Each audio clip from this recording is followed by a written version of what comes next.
Break के बाद आपको बताएं कि नैब ने अपना एक एलामिया जारी किया है जिसमें बताया है कि 2019 के दौरान 51,591 शिकायत मौसूल हुई हैं।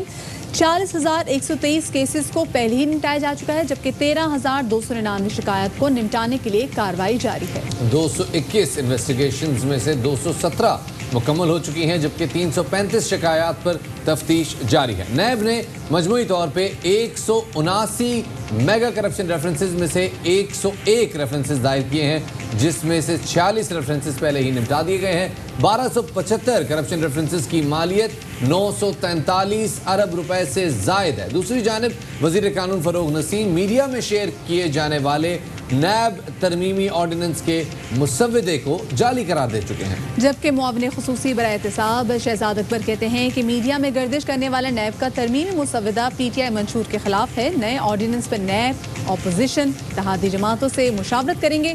तरमीम नैब की मुशावरत से होगी। कहा ऑपोजिशन की ख्वाहिश है कि नैब के इख्तियारात महदूद किए जाएं।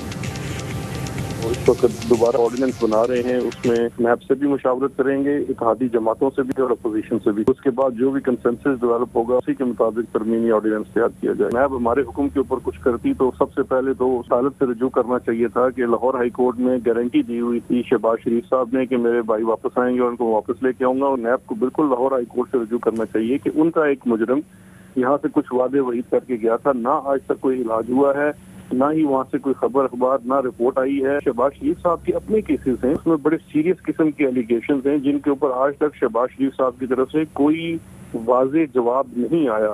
फोरेंसिक ऑडिट करना एक बड़ा ही तफसीली काम है। जो लोग ये समझ रहे हैं कि शायद गोस्लो हुआ है, उनको बिल्कुल जवाब 3 हफ्तों के अंदर मिल जाएगा। सबसे अहम मामला IPPs के अंदर जो टर्म्स हैं वो बड़ी अनफेयर टर्म्स हैं, जिसके मुताबिक मुनाफे की मद में बहुत ज्यादा पैसा लिया जा रहा है, जो कि एग्रीमेंट है और इंटरनेशनल स्टैंडर्ड्स की रूह के बिल्कुल बरखिलाफ है। इसी हवाले से मजीद बात करेंगे और मैं ज्वाइन करे हैं नैब के साबिक DG शहजाद भट्टी। शहजाद भट्टी साहब, बहुत शुक्रिया, आपने शाम रमज़ान को वक्त दिया। शहजाद भट्टी साहब, ऑर्डिनेंस का एक जाली मुसव्वदा चलाया गया, यहाँ तक कि नौबत आ गई कि वज़ीर कानून को कहना पड़ गया कि मैंने तो अभी इस पर काम भी शुरू नहीं किया। आप क्या समझते हैं कि क्या मकासद हो सकते हैं कि इस तरह का जाली मुसव्वदा चलाया गया? बिस्मिल्लाहिर्रहमानिर्रहीम। देखिए कि इसमें दो बड़ी इंपॉर्टेंट हैं। पहले तो ये, क्या वाकई ही मुसव्वदा फेक है जो कि मीडिया पे चलाया गया है कि या फेक नहीं है? क्योंकि अगर तो फेक है तो फिर डेफिनेटली ये गवर्नमेंट ने नहीं लीक किया, ये कहीं और से लीक हुआ है गवर्नमेंट को एम्बेरस करने के लिए कि तब अगर गवर्नमेंट अपनी अमेंडमेंट्स लाए तो इसके साथ उसका तकाबल किया जाए कि जी देखिए ये तो इन्होंने कुछ किया ही नहीं है और अमेंडमेंट भी कुछ नहीं की है, असल तो ये था, हमने तो ये सजेशन दिए थे।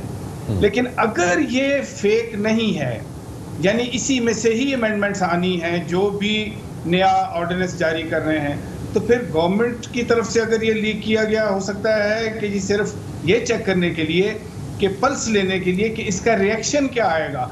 क्योंकि डेफिनेटली आपने पहले भी देखा कि जब पिछली अमेंडमेंट आई थी जो कि लैप्स हो गई है, वो उसके ऊपर भी मिला जुला रुझान था कि लोग ये कह रहे थे कि नैब को आप क्रिपल कर रहे हैं, मिसयूज ऑफ अथॉरिटी को आपने लिंक कर दिया था कि जब तक उसका मॉनेटरी बेनिफिट जो है वो नहीं सामने आता, आप किसी को मिसयूज ऑफ अथॉरिटी के ऊपर पनिश नहीं कर सकते। यानी अगर वो गुड फेथ का उसके अंदर ऐड कर दिया था कि अगर कोई ऑर्डर गुड फेथ पर दिया गया है तो उसको आप नहीं चैलेंज कर सकते। बट तो एक बड़ा इंपॉर्टेंट पॉइंट यहाँ पे ये है कि जो भी मुसव्वदा मीडिया पे गर्दिश कर रहा था, उसमें क्या ऐसे नुकात हो सकते हैं जो नैब को पसंद नहीं आए होंगे? मिसाल के तौर पे जैसे एंटी मनी लॉन्ड्रिंग एक्ट 2010 जो है, उसके हवाले से इस एक्ट में कोई चीज़ शामिल नहीं थी।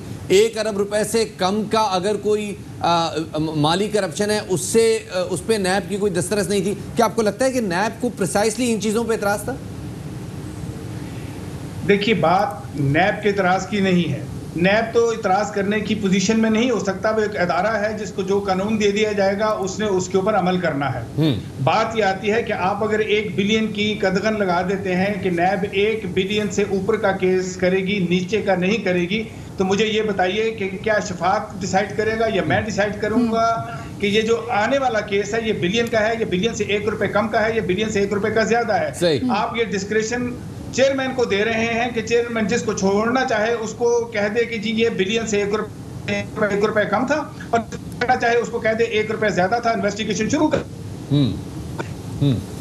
क्योंकि नहीं पता नहीं लग सकता कि टोटल अमाउंट कितना है। इसी तरह आपने चेयरमैन से अरेस्ट का भी जो है वो भी आपने उससे इख्तियारात ले लिए हैं। आपने सेक्शन 12 को उड़ा दिया कि वो किसी एसेट को फ्रीज नहीं कर सकता।